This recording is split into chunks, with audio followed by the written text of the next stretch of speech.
Moin and welcome to the links. Do you remember the Colorwheel challenge from quite a while ago? It was a challenge where you draw fan art of a character for every color on this wheel, and I think it was a super fun challenge. I didn't participate back then, but it got me thinking and inspired me to make a doll for each color instead of drawing a character. I also thought it would be a good theme to get back into doll customizing, which I really missed and didn't have time to for such a long time now.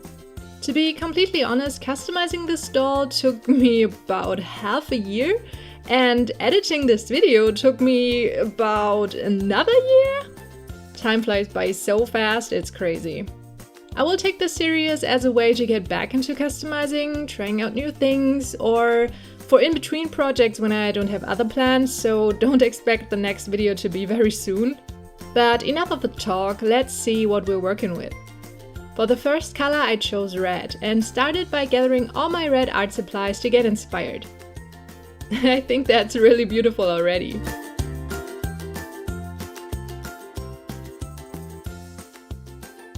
As the base doll I chose this pink one, I think it's called Gigi. I never customized her before, so I was very happy to give it a try. Moreover, I really liked these scale things that were engraved on her body and gave her this fantasy look to begin with.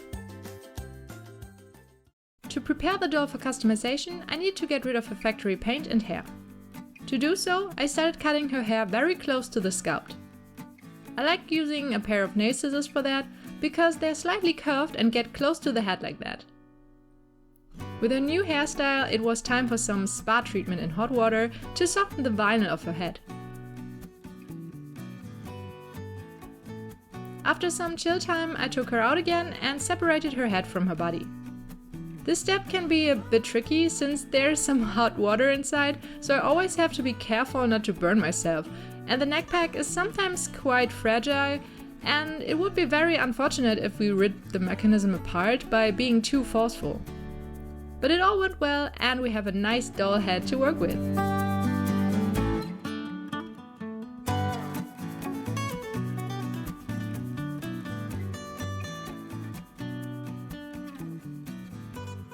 To get rid of the remaining hair plugs, I used a screwdriver and scraped them from the inside. That's always very satisfying.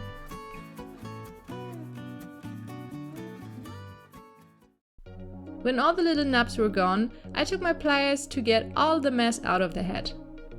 This mixture of plastic, hair and glue can be very nasty, but luckily this doll was not completely stuffed with glue, so my job here was easy.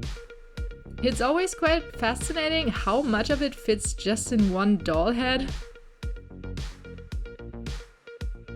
Now that we got rid of all the hair, the factory paint was next.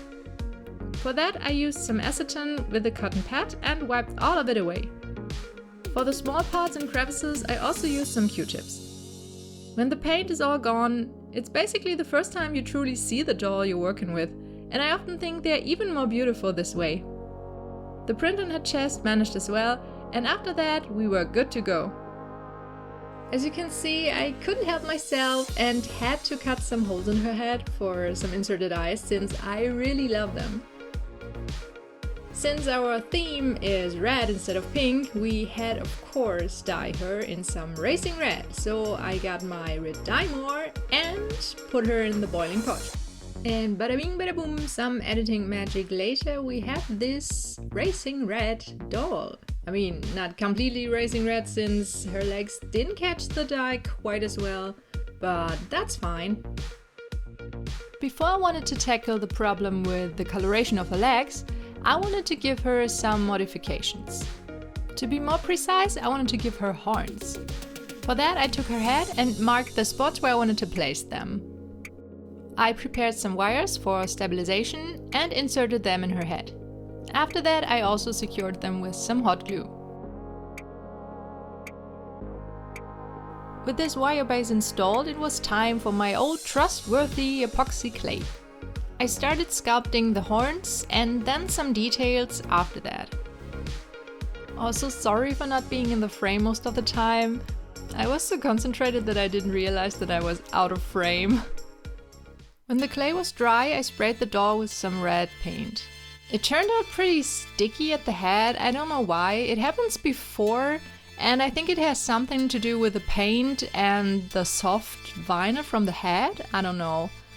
It wasn't that bad on the body, even though it led to this weird texture, which is pretty nice for this design since it's a fantasy doll with scales. So I just take it, even though it wasn't planned.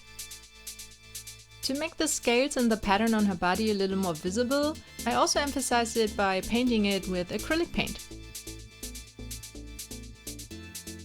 With this basic paint job done, it was time for her face up.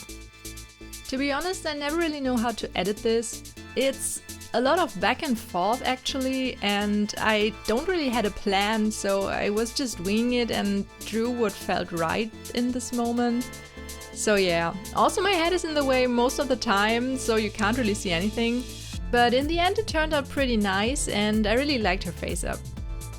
But I figured I could take this opportunity to ask you a question about the video. I'm using a new program and I still have to get used to it, but I thought it would be nice to ask you if you're interested in some aspects that I included over the years. For example, this inventory list here. Are you interested in seeing which tools I use at the moment, or is it more distracting from the actual video? Let me know in the comments.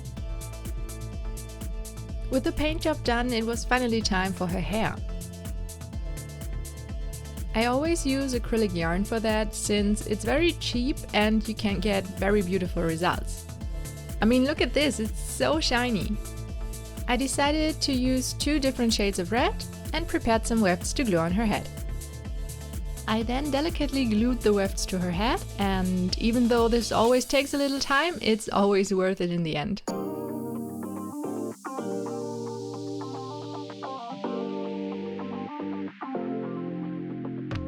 And after some styling and some accessories, the doll is done.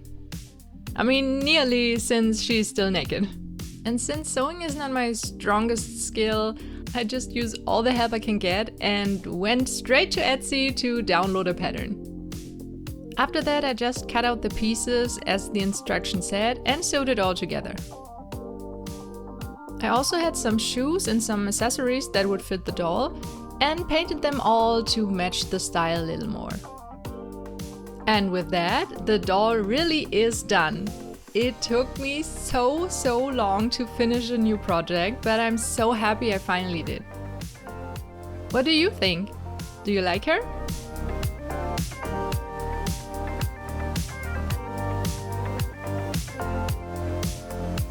Originally, I didn't want to give her a story since this was just a getting back into the game kind of project, but I couldn't help myself, so here we go.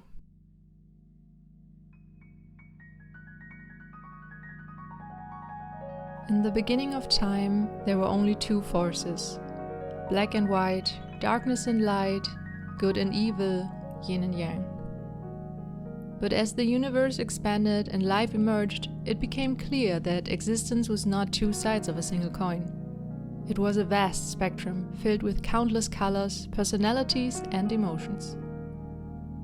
Realizing they could not watch over this complexity alone, the 2 gods created 8 other beings to help guide, support, and protect the many forms that life had taken.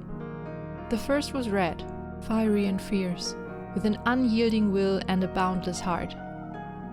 As the eldest of the new deities, she became the protector of the others.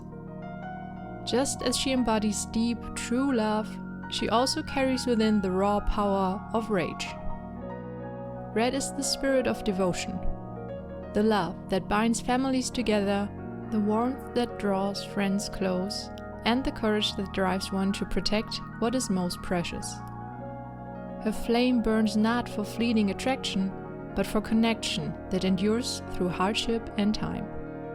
Yet that same fire can blaze into fury. When love is betrayed or the innocent are harmed, Red's compassion turns into wrath, a storm of emotion as unstoppable as it is righteous. Her anger, though fearsome, is born from care, a reminder that the deepest love and the fiercest rage are 2 sparks of the same flame burning within her.